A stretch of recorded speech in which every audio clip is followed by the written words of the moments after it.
कजोड़ जी, कबीर परमेश्वर सतगुरु रामपाल जी अपनी अमृतवाणी में कहते हैं कि एक हरि की भक्ति करो, तज विषयों रस चोज, और बार बार नहीं पाओगे ये मनुष्य जन्म की मौज। बिल्कुल, ये 84 लाख योनियां भोगने के बाद एक मनुष्य जन्म मिलता है। ये कोई माता पिता के सहयोग से सामान्य तरीके से पैदा हो गया होगा, इतना आसान नहीं है। ये दुनिया अध्यात्म से अपरिचित है। एक माता पिता 2 पानी की बूंद से शारीरिक संबंध बना के ये अनमोल मनुष्य जन्म पैदा नहीं कर सकते। ये तो परमेश्वर के विधान के अनुसार उन माता पिता को निमित्त बनाया जाता है। अन्यथा वैज्ञानिक कितने वर्षों से प्रयास कर रहे हैं, कितनी फैक्ट्रियां लगा दी, कितनी लेबर लगा के रखते हैं, कितना पैसा सरकारों का बर्बाद कर रहे हैं, और ये वैज्ञानिक एक अच्छा सा, एक ढंग का सा रोबोट भी नहीं बना पा रहे, रोबोट भी। और ये कबीर परमात्मा अपने विधान अनुसार 9 महीने में मां के उस गर्भ में और ये जीता जाता रोबोट तैयार कर देता है, बिना लाइट के, बिना वैज्ञानिक के, बिना फैक्ट्री के, बिना लेबर के। तो ये मनुष्य जो हमें शरीर मिलता है, ये कबीर परमेश्वर का गिफ्ट है। पिंड प्राण जिन दीने दाना, और गरीब दास जाकू कुर्बाना। गरीबदास जी कहते हैं उस कबीर परमात्मा ने ये शरीर हमें दान में दिया है भक्ति के लिए। और इस मनुष्य जन्म को यदि हम शराब पीकर, मांस खाकर, दुनिया भर की बुराइयां करके, और इस हुक्के जैसी बीमारी को अपने घर में, अपने गांव में, अपने मोहल्ले में, अपने नगर में, इसको भाईचारे का प्रतीक मानकर, पंचों का प्याला मानकर सुबह शाम इसका जो हम सेवन कर रहे हैं, शरीर में विराजमान देवी देवताओं की बेइज्जती कर रहे हैं, उनको दुखी कर रहे हैं। इस बीमारी को तो अमन गोदारा जी ने उन प्रधानों के मुंह के सामने फोड़ देना चाहिए था। बिल्कुल सही बात। और अब तक तो सारी संगत को संदेशा देके प्रत्येक भगत के हाथ में ये चिलम थमाकर, हुक्के की चिलम थमाकर, और सभी भक्तों को मैसेज डालने चाहिए थे कि भक्तों, सतगुरु यहां इन बुराइयों को समाप्त करने के लिए सतलोक से चलकर आए हैं। क्योंकि जब तक ये समाज में फैली हुई बुराइयां समाप्त नहीं होंगी, मोक्ष मार्ग में बाधक ये विषय विकार समाप्त नहीं होंगे, तब तक हम सतलोक नहीं जा पाएंगे, मोक्ष प्राप्त नहीं कर पाएंगे। तो ये कार्य तो सतलोक आश्रम के मुख्य लोगों ने सतलोक आश्रमों से जुड़ी हुई लाखों की संगत को संदेशा देकर, और प्रत्येक भगत से, जिस प्रकार से आज इस लाइव वीडियो में हम इस हुक्के को तोड़ रहे हैं, फोड़ रहे हैं, इस बीमारी को नष्ट करने का प्रयास कर रहे हैं, इसी प्रकार से प्रत्येक भगत को यह कहना चाहिए था कि भक्तों, अपने अपने घर पर मोबाइल से एक वीडियो बनाओ, एक हुक्के की ये चिलम मार्केट से लेके आओ, 20-25 रुपए की आएगी, 40 की आ जाएगी, 50 की आ जाएगी। घर में जितने भी मेंबर हैं, 2, 4, 5, उतनी ही ये चिलम लेके आओ, और बारी बारी प्रत्येक का वीडियो बनाओ। एक छोटा सा मैसेज दो कि भाइयों, ये हुक्का पीना, बीड़ी सिगरेट पीना, तंबाकू सेवन करना, ये भक्ति मार्ग में सबसे ज्यादा बाधक है। ये हमारे 10वें द्वार, सुषमना द्वार को बंद करता है, मनुष्य जन्म को बर्बाद करता है। और इस हुक्के जैसी बीमारी को हमने देश से, समाज से, घर से उखाड़ फेंकना है। उसके लिए सभी भक्तों ने वीडियो बनाते हुए ये प्रतिज्ञा करनी है कि आज से मैं ये संकल्प लेता हूं, ये प्रतिज्ञा करता हूं कि मैं स्वयं तो हुक्का कभी जिंदगी में पीऊंगा ही नहीं, तंबाकू सेवन मैं कभी करूंगा ही नहीं। और मैंने तो उसी दिन से तंबाकू सेवन करना त्याग दिया जिस दिन से मैंने परम पूज्य सतगुरु रामपाल जी से उपदेश प्राप्त किया। लेकिन अब बाकी समाज को जागृत करने के लिए मैं हुक्का पीने में भी किसी का सहयोग नहीं करूंगा। चाहे मेरा रिश्तेदार हो, चाहे मेरे घर पर मेरे दादाजी हों, चाहे मेरे पिताजी हों, प्यार प्रेम से उनको समझाने का प्रयास करूंगा। हुक्के के अवगुणों से मैं उनको परिचित करवाऊंगा। और आज मैं इस वीडियो के माध्यम से इस हुक्के को सर्व समाज के सामने तोड़कर फोड़कर मैं ये संदेशा देना चाहता हूं कि हुक्का भक्ति मार्ग में सबसे ज्यादा बाधक है और हुक्के का सेवन जितना जल्दी हो सके सभी ने त्याग देना चाहिए। ये हुक्का कोई भाईचारे का प्रतीक नहीं है, ये तो काल के चारे का प्रतीक है। इस हुक्के के माध्यम से काल हमें अपना चारा बना रहा है और हम कह रहे हैं कि हुक्का भाईचारे का प्रतीक है। हुक्का पीने वाले व्यक्तियों के लिए कबीर परमेश्वर जी ने अपनी अमृतवाणी में कहा है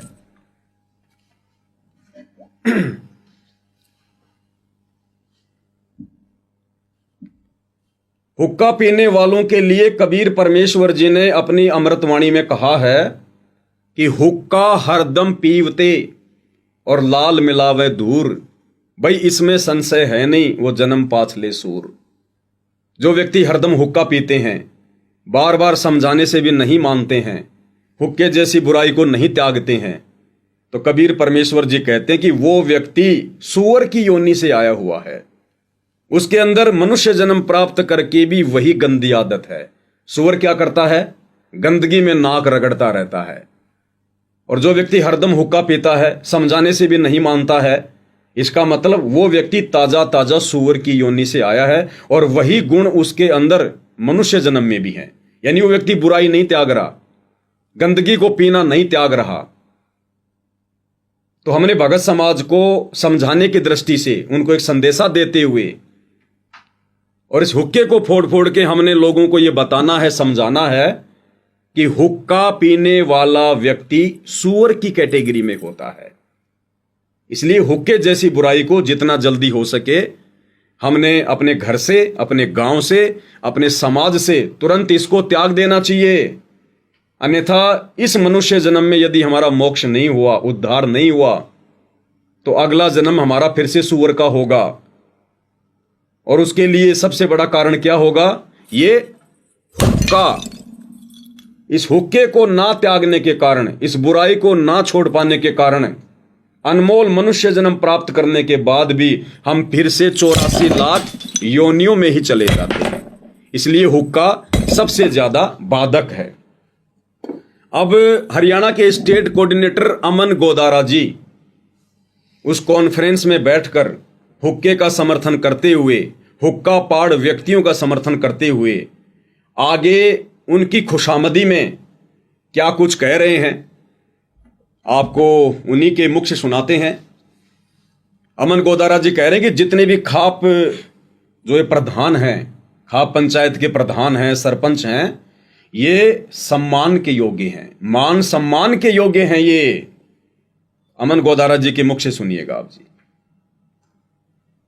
क्योंकि ये सारे लोग हमारी खाप के हैं, ये हमारे सम्मान के योग्य हैं, जितने भी खाप प्रधान हैं। अमन गोदारा जी कह रहे हैं कि जितने भी खाप के लोग हैं जो उनके सामने बैठे हुए हैं, कहते हैं जितने भी खाप पंचायत के प्रधान हैं ये हमारे सम्माननीय हैं, मान सम्मान के योग्य हैं। अब बताइए कजोड़ जी, सतगुरु रामपाल जी ने हुक्का पीने वाले व्यक्तियों को, अनउपदेशी व्यक्तियों को ढेड की संज्ञा दी है, नीच की संज्ञा दी है। क्या ऐसे व्यक्ति सतगुरु रामपाल जी के भक्तों के लिए सम्मान के योग्य हो सकते? नहीं हो सकते। आपके घर में यदि आपके पिताजी, आपके दादाजी, आपके अड़ोसी पड़ोसी यदि हुक्का पीते हैं, इस बुराई में लिप्त हैं, और आप यदि सतगुरु रामपाल जी के भगत हैं, तो क्या आप ये कभी कह सकते हैं कि मेरे दादाजी मेरे लिए सम्माननीय हैं? नहीं, वो तो ऐसा कर्म करने वाला व्यक्ति तो सम्मानीय नहीं हो सकता। क्योंकि सतगुरु रामपाल जी के विधान अनुसार हुक्का सेवन करने वाला, तमाकू सेवन करने वाला, आन उपासना करने वाला, बीड़ी सिगरेट पीने वाला, मांस मदिरा पीने वाला, मांस आहार करने वाला, वो व्यक्ति कभी भी मान सम्मान का अधिकारी नहीं हो सकता है। जबकि अमन गोदारा जी उन लोगों को समझाने के बजाय उनके मुख पर, उनके सामने बैठकर उनकी भूरी भूरी प्रशंसा कर रहे हैं और फिर कहते हैं कि मैं संत रामपाल जी का भगत हूं। उन्होंने ये शब्द कहने से पहले उन खाप पंचायत के प्रधानों को समझाने के लिए कि भाई प्रधानों, ये मनुष्य जन्म बार बार नहीं मिलता। ठीक है, आप लोगों को आज से पहले ज्ञान नहीं था, आप कभी किसी सत्संग से नहीं जुड़े या किसी संत और सत्संग से जुड़े हैं, तो उन संतों के पास में यह तत्व ज्ञान नहीं था, आत्म कल्याण का मार्ग नहीं था, और उन संतों के शब्दों में कोई शक्ति नहीं थी, जिस कारण से आप जिस बुराई को नहीं छोड़ पाए। लेकिन प्रधान जी, अब सतगुरु रामपाल जी के रूप में कबीर परमात्मा स्वयं धरती पर आ चुके हैं, और अब सुनहरा मौका है, इनकी शरण में आओ, पहले इनके ज्ञान को अच्छे से समझो और इन बुराइयों को छोड़ो और अपनी आत्मा का कल्याण करवाओ। ये बार बार मनुष्य जन्म नहीं मिलता है, अन्यथा फिर से हम 84 लाख योनियों में जाएंगे, गधे कुत्ते सूअर बनेंगे, कितने कष्ट उठाएंगे हम। उस समय कौन आपको हुक्का भर के देगा, कौन आपको ये प्रधानी देगा, कौन आपकी खुशामदी करेगा, कौन आपसे फैसले करवाएगा, और कहां आपको ये 56 प्रकार के भोजन खाने को मिलेंगे। तो अमन गोदारा जी ने उनको समझाना चाहिए था, और समझाने के बजाय वो उनके सामने बैठकर उन्हीं की ज्ञान विरुद्ध बातों का समर्थन कर रहे हैं और कह रहे हैं कि वो मान और सम्मान के योग्य हैं। हुक्का पीने वाला व्यक्ति ढेड की श्रेणी में है, और ऐसा व्यक्ति कभी भी मान सम्मान के योग्य नहीं हो सकता है आध्यात्मिक स्तर पर। ये हमारे सम्मान के योग्य हैं जितने भी। कैसे सम्मान के योग्य हो सकते हैं? हुक्का पीने वाला व्यक्ति मान सम्मान के योग्य हो ही नहीं सकता। सम्मान के योग्य हैं जितने भी। अमन गोदारा जी को विचार करना चाहिए। ये हमारे सम्मान के योग्य सतगुरुदेव के तत्व ज्ञान आधार से खाप प्रदान है, इनको विचार करना चाहिए। सम्मान के योग्य हैं जितने भी खाप प्रदान है। जब तक हम समाज को हुक्के जैसी बीमारी के अवगुणों से परिचित नहीं करवाएंगे, जब तक हम उनको परमात्मा के भक्ति विधान से परिचित नहीं करवाएंगे, परमेश्वर की भक्ति मर्यादाओं से परिचित नहीं करवाएंगे, तो भला वे व्यक्ति इन बुराइयों को कैसे त्यागेंगे? तो अमन गोदारा जी के द्वारा उस कॉन्फ्रेंस में बैठकर और हुक्के को लेकर उन लोगों का समर्थन करना, हुक्के के विरुद्ध एक भी शब्द ना कहना, यह इस बात का संकेत है कि अमन गोदारा जी हुक्के के समर्थन में हैं। और जो व्यक्ति संत रामपाल जी का भगत होने के बावजूद हुक्के के समर्थन में है, वो व्यक्ति किसी भी दृष्टिकोण से सतगुरु रामपाल जी का भगत कहलाने का अधिकारी नहीं है। तो अमन गोदारा जी आगे अपने वीडियो में क्या कुछ कह रहे हैं, वो भी उनके मुख से सुन लेते हैं एक बार। आग भाई ऐसा काम तो पहले तो ये सर छोटू राम ने माना करते, आग भाई समाज के लिए सर छोटू राम ने काम किया। फिर इबिन के समझ में आ गई भी वास्तव में संत रामपाल जी महाराज एक ये तन्ने एक आदमी समझे, लेकिन हमने भी रहा वो भगवान है। ये तन्ने एक आदमी समझे, लेकिन हमने भी रहा वो भगवान है। ये तन्ने एक आदमी समझे, लेकिन हमने भी रहा वो भगवान है। ये तन्ने एक आदमी समझे, लेकिन हमने भी रहा वो भगवान है। अब अमन गोदारा जी कह रहे हैं कि ये खाप पंचायत के लोग तो संत रामपाल जी को एक नेक आदमी समझते हैं, लेकिन हमें पता है कि वो भगवान है। अमन गोदारा जी कह रहे हैं संत रामपाल जी के लिए कि वो भगवान है। अगर इन लोगों ने, सतलोक आश्रम वालों ने, अमन गोदारा जी ने अगर सतगुरु रामपाल जी को भगवान मान लिया होता, परमात्मा मान लिया होता, समझ लिया होता, तो ये कभी भी हर साल जून के महीने में कबीर जी की समझे जाने वाली दाढ़ी मूछ वाली काल्पनिक फोटो को भगवान मानकर उसका प्रकट दिवस नहीं मनाते। एक तरफ तो कह रहे हैं हमने सतगुरु रामपाल जी को पहचान लिया, वो भगवान है, तो भगवान तो सृष्टि में एक ही है, परमात्मा तो एक ही सृष्टि में कबीर, और वो कबीर वर्तमान में सतगुरु रामपाल जी के रूप में धरती पर प्रकट है। और अमन गोदारा जी कह रहे हैं कि हमने मान लिया, हमने समझ लिया कि वो भगवान है। अगर इन्होंने समझ लिया होता तो ये कभी भी भूल कर जिंदगी में सतगुरु रामपाल जी के धरती पर रहते सहते और कभी भी उस दाढ़ी मूछ वाली कबीर जी की समझे जाने वाली मुर्दा फोटो का, उस बेजुबान फोटो का जून के महीने में कबीर प्रकट दिवस नहीं मनाते, केवल अपने गुरु जी का 8 सितंबर के दिन प्रकट दिवस मनाते, यदि इन्होंने अपने गुरु को भगवान मान लिया होता तो। अब सतगुरु रामपाल जी ने हिसार जेल से जो विशेष संदेश भेजे हैं, उन विशेष संदेशों में सतगुरु रामपाल जी भी कह रहे हैं इन सतलोक आश्रम वालों को कि बच्चों तुम तो पहचान लो अपने भगवान को, बाकी दुनिया को फिर हम पहचान करवाएंगे। इन आश्रम वालों ने तो अभी तक कबीर को पहचाना ही नहीं है कि रियल में कबीर कौन है, जिंदा कबीर कौन है, वर्तमान में धरती पर प्रकट कबीर कौन है। ये लोग तो केवल एक दाढ़ी मूंछ वाली कबीर जी की काल्पनिक फोटो को भगवान मानते हैं। इसलिए सतगुरु रामपाल जी हिसार जेल से विशेष संदेश भेजकर कह रहे हैं कि बच्चों तुम तो पहचान लो अपने कबीर भगवान को।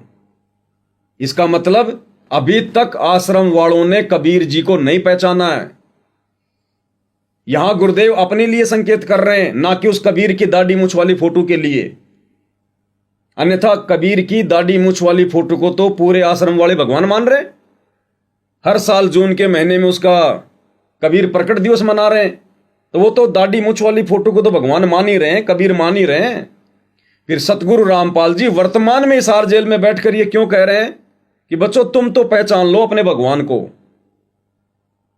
तो सतगुरु रामपाल जी कहना चाहते हैं कि नादानो, वो कबीर की दाढ़ी मूंछ वाली हाथ से बनाई हुई नकली काल्पनिक बेजुबान मुर्दा फोटो कबीर भगवान नहीं है, वो केवल काल्पनिक फोटो है। तुम अपने रियल कबीर भगवान को पहचानो। सतगुरु साहिब एक शरीरा और सतगुरु बिना न लागे तीरा।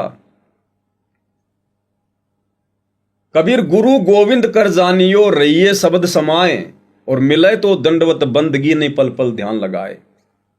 कबीर गुरु और गोविंद दो नहीं भाई, जब तक दो समझोगे नरक में जाई। इस कबीर परमेश्वर जी के यथार्थ सत भक्ति मार्ग में कबीर परमात्मा सतलोक से चलकर खुद ही सतगुरु की भूमिका करते हैं। और ये सतलोक आश्रम वाले अपने कमजोर भक्ति संस्कारों के चलते, अपनी ज्ञानहीनता के चलते, इन्होंने सतगुरु रामपाल जी को एक मानुष मान लिया, मां के गर्भ से जन्म लेकर आया हुआ एक व्यक्ति मान लिया, भगवान नहीं माना। भगवान तो सतगुरु रामपाल जी को ये केवल अपनी जुबान से फॉर्मेलिटी के तौर पर कहते हैं। अगर इन्होंने यहां से सतगुरु रामपाल जी को भगवान मान लिया होता हृदय से, आत्मा से, तो कभी भी ये जून के महीने में उस दाढ़ी मूंछ वाली नकली कबीर जी की फोटो को परमात्मा मानकर उसका प्रगट दिवस नहीं मनाते। सही बात। तो सतगुरु रामपाल जी स्वयं हिसार जेल से विशेष संदेश भेजकर और इन आश्रमों से जुड़ी संगत को क्या संदेशा दे रहे हैं, सुनिएगा। अब समझ लो मेरा बेटा बेटी हो, इसने बने बढ़ाए ने खोइयो मत ना। बढ़ना बड़ा कठिन है, खोना तो आसान है।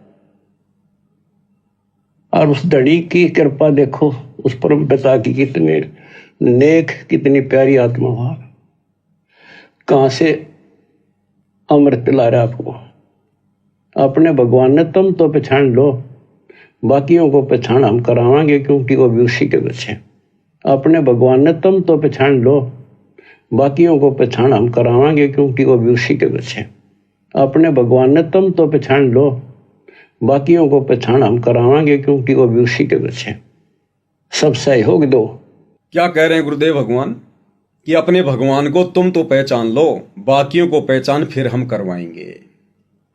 तो अगर आश्रम वालों ने सतगुरु रामपाल जी को पहचान लिया होता कबीर जी के रूप में, और यदि इनको मान लिया होता कि वास्तव में संत रामपाल जी के अलावा दूसरा कोई कबीर भगवान सृष्टि में नहीं है, अगर सतलोक में भी कोई कबीर बैठा है तो हमारे पूज्य गुरुदेव भगवान अपना एक रूप बनाकर बैठे हुए हैं, तो आज सतगुरु रामपाल जी को हिसार जेल से इस विशेष संदेश में यह बात कहने की आवश्यकता नहीं पड़ती कि बच्चों तुम तो पहचान लो अपने भगवान को। अब आगे अमन गोदारा जी अपने इंटरव्यू में खाप पंचायत के प्रधानों के सामने बैठकर क्या स्टेटमेंट दे रहे हैं। उनको कह रहे हैं कि ये अच्छी आत्मा है, ये नेक आत्मा है। हुक्का पीने वालों को, ढेर कर्म करने वालों को क्या कह रहे हैं कि अच्छी आत्मा है, ये नेक आत्मा है। क्या कह रहे हैं, सुनिएगा उनके विचार। फिर ईबीवी ने ये बात बिल्कुल स्टेज पे बोली थी, भाई वाक्य में इस टाइम का भगवान है संत रामपाल जी महाराज। उसका मान सम्मान करांगे। इन्होंने किशनगढ़ ऐलान किया था, हम सेवा लेकर आए थे सारे भाई, और फिर इन्होंने वहीं टाइम निर्धारित करवाया था हमने अपने वकीलों के माध्यम से गुरुजों द्वारा। 12 तारीख ने इन्हें गुरुजों का मान सम्मान किया, और जैसे ही इन्हें मान सम्मान किया, इतनी खुशी हुई इस खाप के भी और हमारे भक्ता के भी। ऐसा मान सम्मान होना भी चाहिए था, क्योंकि ये भगवान हैं, ये लोग पहचानेंगे, अच्छी आत्मा है। पहले भी गुरु जी कहा करते। अमन गोदारा जी कह रहे हैं कि ये लोग अच्छी आत्मा है, नेक आत्मा है। अब सतगुरु रामपाल जी के भक्ति विधान अनुसार जो व्यक्ति उनका भगत नहीं है, वो चाहे देश का प्रधानमंत्री है, चाहे आम नागरिक है, वो ढेड की श्रेणी में है। जो व्यक्ति नशा करता है तंबाकू के रूप में, हुक्के के रूप में, बीड़ी के रूप में, सिगरेट के रूप में, पान मसाले जर्दे के रूप में, वो व्यक्ति ढेड की श्रेणी में है, नीच की श्रेणी में है। तो ऐसा व्यक्ति अच्छी आत्मा कैसे हो सकता है? तो अमन गोदारा जी के द्वारा ये कहना कि ये अच्छी आत्मा है, ये सतगुरु रामपाल जी परमेश्वर जी के ज्ञान की तौहीन है। और जब तक कोई व्यक्ति हुक्के का सेवन करता है, ये भगवान है, ये वो व्यक्ति कभी भी अच्छी आत्मा है, अच्छी आत्मा की श्रेणी में नहीं हो सकता। यदि उसने अच्छी आत्मा बनना है तो सतगुरु रामपाल जी से उपदेश लेना पड़ेगा, क्योंकि ये भगवान है, ये लोग पहचानेंगे। सतगुरु रामपाल जी की शरण में आना पड़ेगा, इस हुक्के जैसी महा बीमारी को त्यागना पड़ेगा, इस हुक्के को फोड़ना पड़ेगा, तब जाकर वो व्यक्ति एक अच्छी आत्मा कहलाने का अधिकारी होगा, एक नेक आत्मा कहलाने का अधिकारी होगा। अब आगे हरियाणा के स्टेट कोऑर्डिनेटर अमन गोदारा जी अपने ज्ञान का परिचय देते हुए और खाप पंचायत के प्रधानों के साथ बैठकर वाहवाही लूटने के चक्कर में उस पवन दास के विषय में क्या कुछ प्रतिक्रिया दे रहे हैं, पहले उनके मुख से सुनते हैं। वो कह रहे हैं कि जब ये मान सम्मान किया गया तो इस पवन जयपुर वाले ने वीडियो बनाया, उल्टा सीधा कहा, कह रहा वो नीच आदमी है। पवन दास जयपुर वाला नीच आदमी है। अब नीच आदमी कौन है? गुरुदेव के अनुसार, आदरणीय गरीबदास जी के अनुसार। पहले हम अमन गोदारा जी के मुख से ये स्टेटमेंट सुनेंगे, उसके बाद हम गुरुदेव का सत्संग सुनाएंगे और गुरुदेव भगवान निर्णय करेंगे कि नीच आदमी कौन है। क्या कह रहे हैं अमन जी? और जो पवन जयपुर है, उन्होंने फिर वो मान सम्मान किया तो उन्होंने ये टिप्पणी की, अग भाई ऐसे ऐसे खाप प्रदान उन्हें ये नहीं करना चाहिए था, वो नहीं करना चाहिए था, वो नीच आदमी है पे, वो नीच आदमी है पे, वो नीच आदमी है पे, वो नीच आदमी है पे। अमन गोदारा जी क्या कह रहे हैं कि वो नीच आदमी है जिसने मान सम्मान को लेकर वीडियो बनाया और कहा कि कोई भी व्यक्ति जो अनुपदेशी है, संत रामपाल जी का भगत नहीं है, जो नशा करता है, शराब पीता है, मांस खाता है, आन उपासना करता है, मंदिरों में जाता है, वो व्यक्ति ढेड की श्रेणी में है, नीच की श्रेणी में है, क्योंकि परमात्मा का विधान है। तो कह रहा हूं पवन तो नीच आदमी है। अब सतगुरु रामपाल जी क्या कह रहे हैं? काफिर के अंग में गरीबदास जी की अमृतवाणी का हवाला देते हुए कहते हैं, काफिर सवाल सुकन को मोड़े और काफिर प्रीत नीच संग जोड़े। यानी वो व्यक्ति भी काफिर है, वो व्यक्ति भी ढेड है, नीच है, जो नीचों के साथ प्यार प्रेम करता है। प्यार प्रेम करने का मतलब उठ बैठ करता है, नीच व्यक्तियों के साथ में नजदीकियां बढ़ाता है। नीच कौन? जो नशा करते हैं, आन उपासना करते हैं, देवी देवताओं की पूजा करते हैं, सच्चे सतगुरु की शरण में आके सतनाम का जाप नहीं करते हैं, हुक्का पीते हैं, वो नीच व्यक्तियों की श्रेणी में है, ढेड की श्रेणी में है परमेश्वर जी के विधान अनुसार। और ऐसे व्यक्तियों के साथ में बैठने वाला कौन? नीच। काफिर प्रीत नीच संग जोड़े। वो व्यक्ति भी काफिर है, ढेड है, जो ऐसे नीच व्यक्तियों के साथ में अपनी प्रीत जोड़ता है। क्या कह रहे हैं सतगुरु रामपाल जी, ध्यान से सुनिएगा।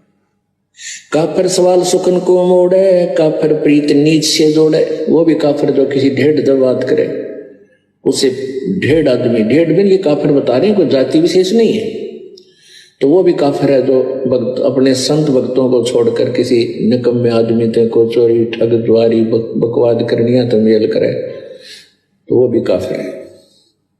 तो कजोड़ जी अब आप ही बताइए, सतगुरु रामपाल जी ने हुक्का पीने वालों को, नशा करने वालों को, मांस खाने वालों को, शराब पीने वालों को, आधे अधूरे डमी गोड देव देवताओं की पूजा करने वालों को, सच्चे सतगुरु की शरण में आकर शतनाम का जाप ना करने वालों को काफिर की संज्ञा दी, ढेढ़ की संज्ञा दी, नीच की संज्ञा दी। और कह रहे हैं जो ऐसे व्यक्तियों के साथ में मेलजोल करता है वो भी नीच है, ढेढ़ है। तो अमन गोदारा जी संत रामपाल जी के भगत होकर और किन लोगों की संगति में बैठे हैं? हुक्का पीने वालों की संगति में, आन उपासना करने वालों की संगति में। तो ढेढ़ों की संगति करने वाला कौन हुआ? ढेढ़। नीचों की संगति करने वाला कौन हुआ? नीच। तो अमन गोदारा जी मुझ पवन दास पर जो तोहमत लगा रहे हैं कि यो नीच आदमी है, अब ये निर्णय तो सतगुरु जी का विधान करेगा, उनका ज्ञान करेगा कि नीच कौन है। तो पवन दास तो कभी किसी हुक्का पाड़ के आसपास भी नहीं भटकता।